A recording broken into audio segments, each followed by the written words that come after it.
Good morning everyone, welcome back to my channel. তো দেখো, বোনের ছেলের অন্নপ্রাশনের দিন আমরা সকাল সকাল রওনা দিয়ে দিয়েছিলাম।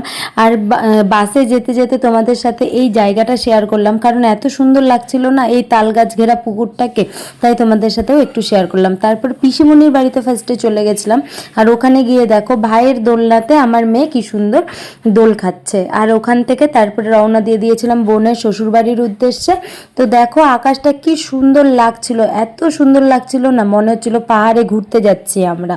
তারপরে ওইখান থেকে বোনের বাড়িতে পৌঁছেও গেলাম। পৌঁছে গিয়ে দেখো এখানে আমার ছোট বোনটা নিয়ে চলে এসছে চা।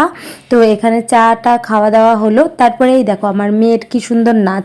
কেন নাচছে বলো তো? দাঁড়াও, দেখতে পাবে এক্ষুনি। নাচছে হলো এই জন্যই যে এই দেখো এখানে ব্যান্ড পার্টি বাজা শুরু হয়ে গেছিলো, তাই আমার মেয়ের এত আনন্দ যে সেটা তালে তালে নাচছে। তারপরে একটু খাওয়া দাওয়া করে নিলাম। খাওয়া দাওয়া করে এই দেখো আমার বোনের ছেলে মানে বর মশাই আজকের, তো এখানে ওকে করানো হচ্ছিল স্নান। তারপর স্নান টান করে ওই যে বৃদ্ধি বলে না, মানে মণ্ডপে মণ্ডপে ঠাকুর পুছতে যাওয়া, তো ওইখানে আমরা চলে যাচ্ছিলাম। আর এই দেখো টুকটুকে বর আমাদের।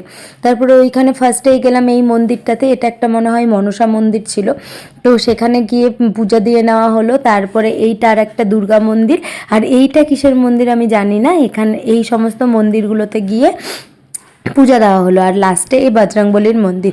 তারপরে চলো, আমি আর বেশি বকছি না, তোমরা আমাদের নাচগুলো একটু বাজনার তালে তালে অনুভব করো।